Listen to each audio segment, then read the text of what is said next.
Hey, what's going on? Welcome back to the channel. In this video, we're going to be taking a look at Avax. I do want to say that I'm not a financial advisor. You should do your own research before investing money into crypto.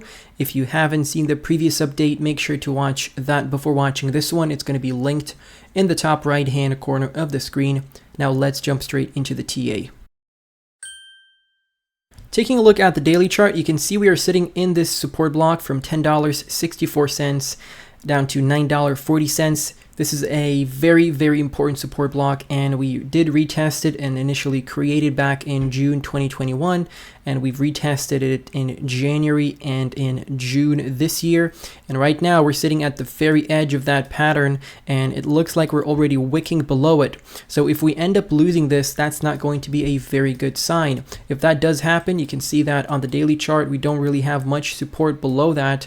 We do have some sort of a trading range here between $7.43 down to $5.85. But if we break below the golden support block, I think our next stop, our next destination is going to be the red support block here.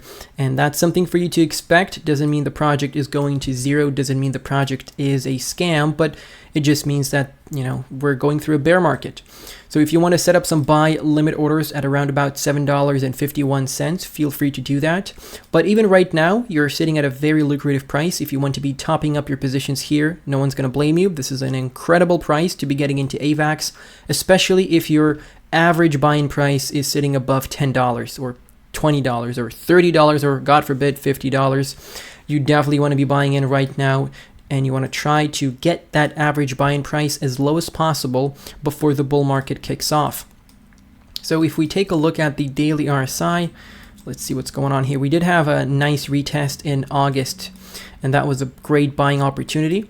But I can identify a bullish divergence, to be honest with you. If you take a look at the price action and you compare that with the moving average on the RSI, you can see that the RSI is printing a lower high every single time from August up until September. And if we draw the same trend line from the low in August on the price action chart, we're actually printing lower lows. So this is a bullish divergence, and this typically is followed by a move to the upside.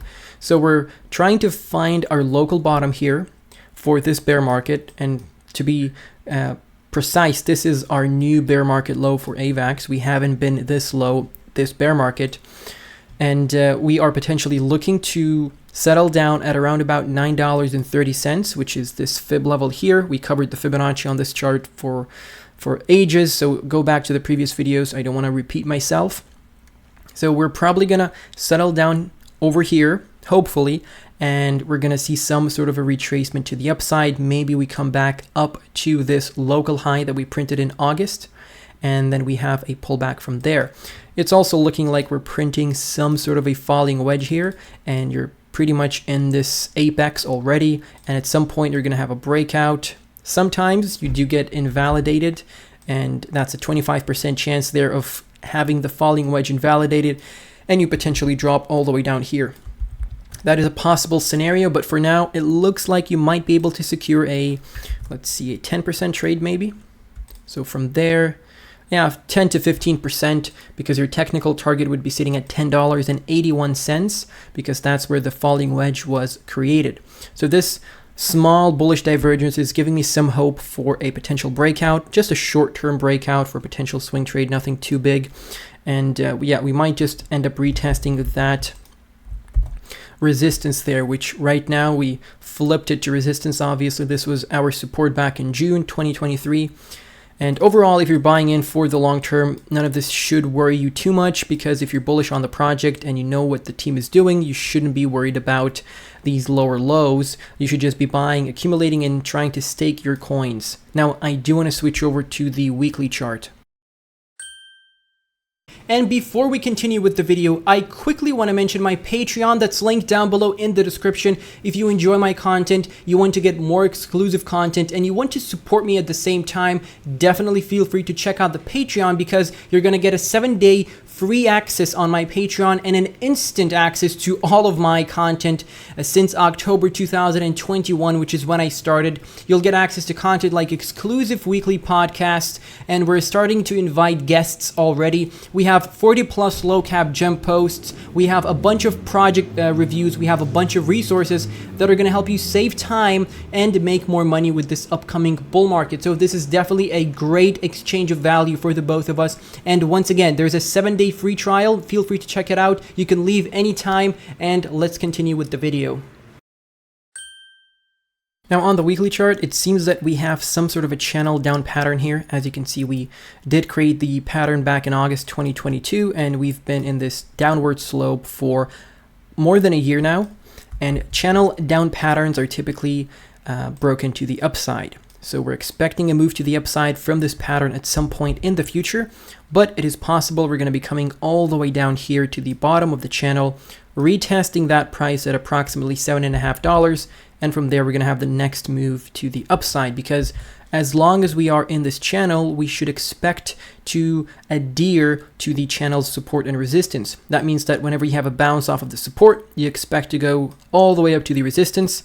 Once you hit the resistance, you expect to go all the way down to the support, and so on and so forth, until, you know, either the bears or the bulls take over and you have a breakout or a breakdown from the pattern. So you can also see I have a Fibonacci retracement set up from the high that we printed in January and the low that we printed at the start of January. You have your 1.618 sitting at $7.15. You already lost this January low, which is quite negative. So your minimal target is $9.02. And then you have the 1.414 fib sitting at $8.20, and obviously the technical target here at $7.15. So those would be your short-term targets. And if you take a look at the weekly here, there's not much support. There's not much support here, so hopefully the buyers can come in and these support levels are going to be adhered to. But for the long term, I'm expecting a breakout from this pattern and obviously a fruitful 2024 and 2025. Taking a look at the weekly RSI, you can see that it's moving down to the oversold. If we end up dropping to the June 2022 levels, that's going to be an amazing buying opportunity. The stochastic is already in the oversold, so this is something to keep an eye on. Typically, this provides you with a great buying opportunity, but stochastic is usually reserved for short-term or more short to mid-term trading, and the RSI is more of a long-term indicator. And the MACD, if we take a look at the MACD, we did print a bearish cross back in July, so a few months ago, and that was somewhere around here before we started, or after we started dropping, obviously, because the MACD is a lagging indicator. If I take a look at when exactly that happened, you can see we dropped another 25% after the bearish cross. So that was your indicator, and usually when you have a bearish cross on the weekly chart, you see continuation of the trend, so you continue with the downtrend. And the last time we had a bearish cross was back in May 2023, so this was all the way back here before we had this massive crash. So technically you were able to sell. Well, you did get the bearish cross after you had the crash, but you were still able to secure probably a 10 to 15% there if you were swing trading, of course. If you're buying for the long term, once again, these are incredible prices to bring down your average buying price, because I know a lot of you probably have your average buying price somewhere up here and you want to make sure it's as low as possible before we get to the bull market. And we'll be setting up, the fib to see what our long-term targets are for the bull market. But we need to wait until we have a proper bear market bottom so that we can use the low and we can use the high. For now, we don't have that, so we're just going to be hoping we can find a bottom relatively soon for all these altcoins, and then we can start targeting some major prices in 2024 and 2025.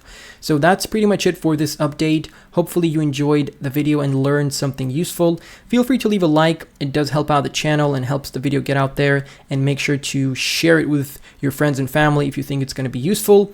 Take care and have a great day.